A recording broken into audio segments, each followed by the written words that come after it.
મિત્રો સુપ્રભાત, જય શ્રી કૃષ્ણ, જય દ્વારકાધીશ.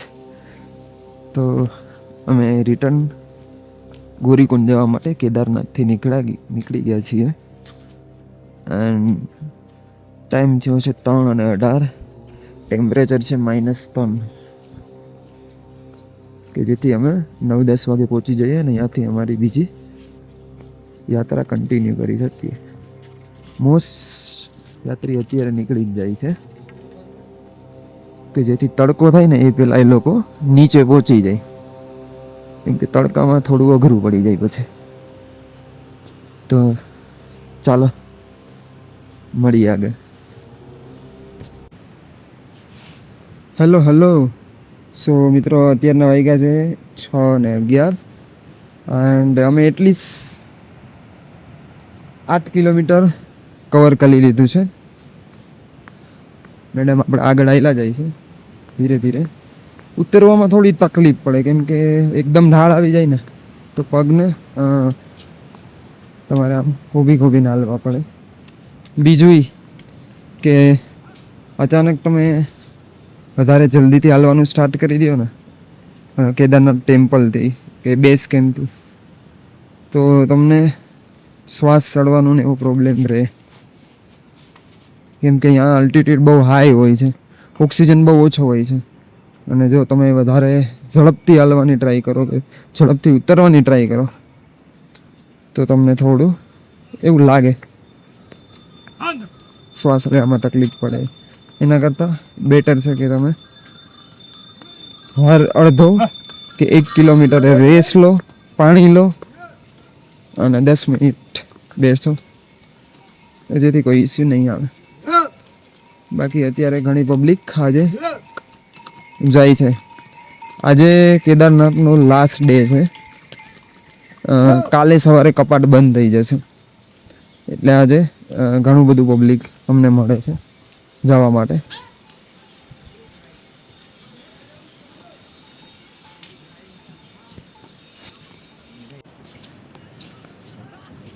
મિત્રો, જો આવા ઢાળ આવી જાય છે ને એટલે બહુ ધ્યાનથી હાલવું પડે છે. પગના આગળના ભાગથી પ્રેશર દઈ અને સ્પીડ ઓછી કરવી પડે. અને જો તમે ઝડપથી હાલવાની ટ્રાય કરો તો એ લપટવાની પૂરી આશા છે, કેમ કે આ પાણા એકદમ લીસા છે.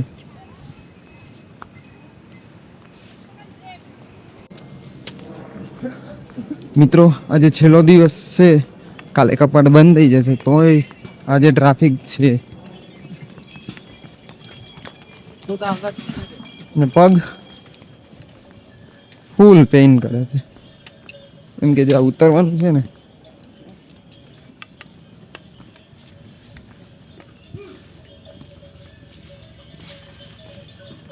હું એટલું કહેવા માંગુ છું કે ગઈઢા હોય એ બરોબર છે, ઘોડા ઉપર બેસે. આ તો નવ જુવાની ઘોડા ઉપર બેસીને આવે, હા બરોબર છે આ દાદા, પણ તમે જોશો કે અમુક જુવાની ઘોડા ઉપર બેસીને આવે.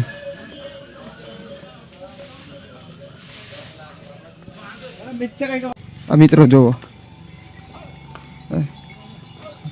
જુવાન છોકરા ઘોડા ઉપર આવે છે. હજી આવે છે આગળ.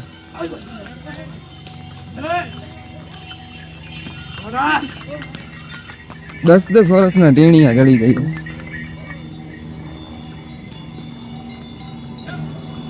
પણ આ લોકો ચડી નહીં શકતા.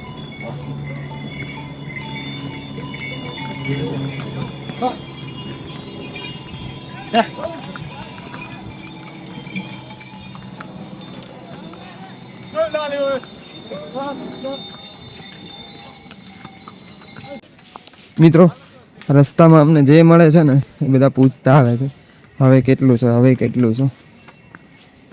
તો મને એવું લાગે આ લોકો બેઝિક એટલું રિસર્ચ નહીં કરતા હોય કે કેટલા કિલોમીટરનો ટ્રેક છે, કેમ કે હજી તો આ લોકોનો સાચો ટ્રેક તો સ્ટાર્ટ બી નથી થયો, હજી તો આ જંગલ ચટી હાલે છે. પછી આવશે ભીમબલી, લીંચોલી, બડી લીંચોલી, બેસ કેમ્પ. ને આ લોકો અત્યારથી એમ કહે છે કે હવે કેટલું છે. અમને 15 થી 20 લોકો એમ પૂછે કેટલું છે. અને સાચો ટ્રેક ભીમબલી પછી જ સ્ટાર્ટ થાય છે. ત્યાં સુધી તો આવી રીતે ઢાળ જ છે. ભીમબલી પછી જ જે સાચું છે ને સ્ટાર્ટ થાય છે. એટલે થોડું રિસર્ચ કરીને આવો કેટલું છે ને એ પ્રમાણેની પ્રિપેરેશન કરો. કે જો આ અત્યારમાં થાકી જાય છે, હજી તો આ તો બધું નોર્મલ છે. હવે અમારે રહી ગયું છે 2.5 કિલોમીટર અને વાગવામાં છે 8. એટલી 4 કલાકમાં અમે 14 થી 15 જેવું કાપ્યું.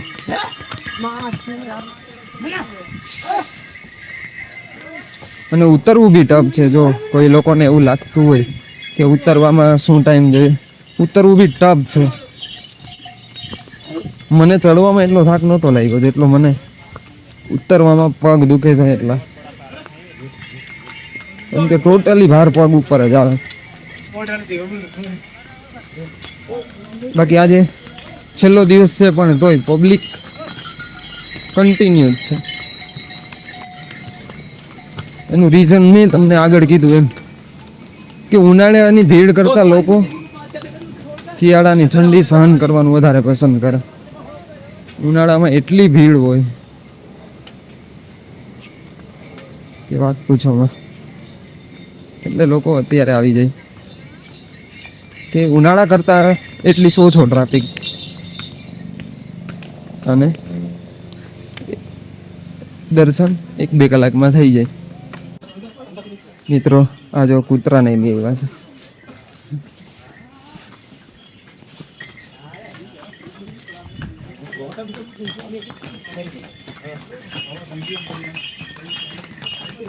બાકી ઘોડાનો ત્રાસ 99% ઘોડાનો ત્રાસ છે.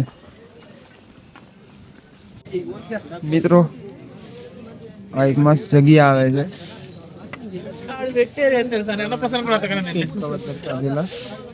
ત્યાં મસ્ત મળે બધું, ચણા, કાકડી, તરબૂચ. તમે ગઈકાલે ચડ્યા ને ત્યારે હતા, આજ નથી.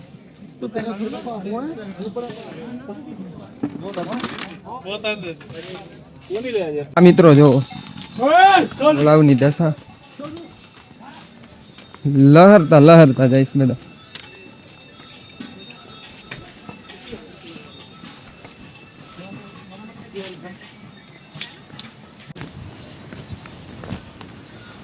આ કેદારનાથ આવવા માંગતા હોય એ મિત્રો માટે, જો તમે ઘોડા ને ટ્રાફિક અવોઇડ કરવા માંગતા હોય તો અર્લી મોર્નિંગ સ્ટાર્ટ કરી દો 3 વાગે. તમને કોઈ નહીં નડે, તમે સારું એવું ડિસ્ટન્સ કવર કરી લો. બાકી જો પછી ચાલુ કર્યું 7-8 વાગે તો ઘોડા અને પબ્લિક ને તમને એટલું નડશે ને કે તમારો ટાઈમ એમાં જ વેસ્ટ થઈ જશે. ઘોડા સામેથી આવે છે, ઊભા રહેવું પડશે. પાછળથી ઘોડા આવે છે, ઊભા રહેવું પડશે. તો ઘોડા ચાલુ જ હોય, મતલબ તમારો મોસ્ટ ઓફ ટાઈમ એમાં જ વયો જાય. એના કરતાં 3 વાગે ચાલુ કરી દો, 7-8 વાગે ભીમબલી પહોંચી જાઓ એટલે ઇસ્યુ નહીં. પછી ભીમબલી પછી થોડોક ટ્રેક હાર્ડ આવે છે પણ એ ધીરે ધીરે થઈ જાય. ત્યાં સુધીમાં તમે જલ્દીથી પહોંચી જાઓ ભીમબલી, ટ્રાફિક અવોઇડ કરી. તો 3 વાગે ચાલુ કરી દો. ઘણા લોકો તો રાતે 7-8 વાગે નીકળે છે અને સવારે 5 વાગે પહોંચી જાય છે અને પછી સવારની દર્શન કરીને પાછા રિટર્ન થઈ જાય છે. બટ હું એવું માનું છું કે આખી રાતમાં ઘણીવાર કેવું હોય છે, કોઈ હોતું જ નહીં, તો એકલું લાગે. એના કરતાં મેક શ્યોર કે 3 થી 4 વાગે જ ચાલુ કરી દો. બાકી જેમ બને એમ લેટ નીકળવાનું અવોઇડ કરો, ખાસ કરીને 7-8 વાગ્યા પછી તો રહેવા જ દો. હા, તમારે ઘોડામાં જવું હોય તો વસ્તુ અલગ છે, બાકી હાલીને જવું હોય તો 7 વાગ્યા પછી તો નીકળવાનું જ નહીં. ગૌરીકુંડથી 3 વાગે મિનિમમ નીકળી જવાનું. બાકી આ જોઈ લ્યો મંદાકીની નદીનો વ્યૂ.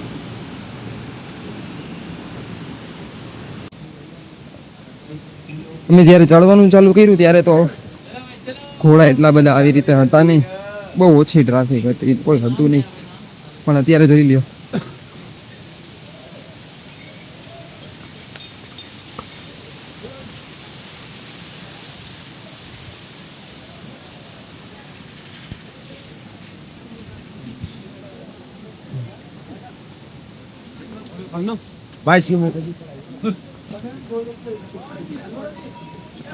બાકી જેને ઘોડા માટે જવું છે એના માટે આમાં સિઝન પ્રમાણે ભાવ હોય.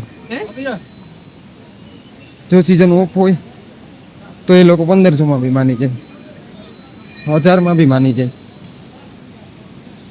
સિઝન ફૂલ હોય, એને ખબર હોય કે એને મળી જ જશે તો એ 3-4 હજાર સુધી બી જાય.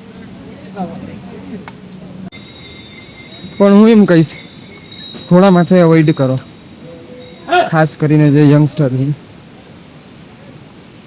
આરામથી થઈ જશે જો તમે રેસ લેતા જશો તો, એવું કોઈ હાર્ડ નથી. લાસ્ટમાં થોડુંક ઇસ્યુ આવી શકે. ઓકે, હા આપણી આર્મી જઈ રહી છે. હજી એક વાત, આજે છેલ્લો દિવસ છે, મતલબ કાલે સવારે છેલ્લી આરતી થશે ને કપાટ બંધ થશે, તો એમાં આપણી ઇન્ડિયન આર્મી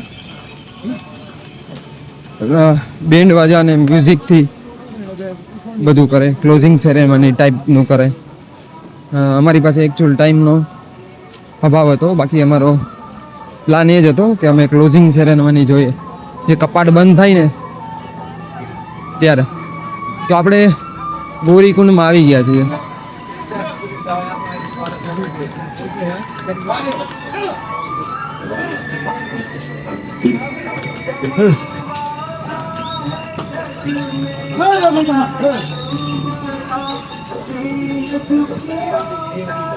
ગૌરીકુંડની મજા જેને અહીંયા સ્ટે કરવો હોય અહીંયા બી કરી શકે.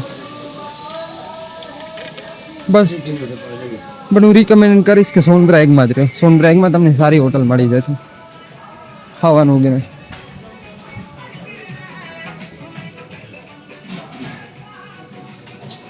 તો અમે 3:30 જેવું આસપાસ ચાલુ કર્યું હતું અને 8:57 મતલબ 5.5 કલાકમાં 10 થી 12 રેસ લઈને અમે પહોંચી ગયા છીએ.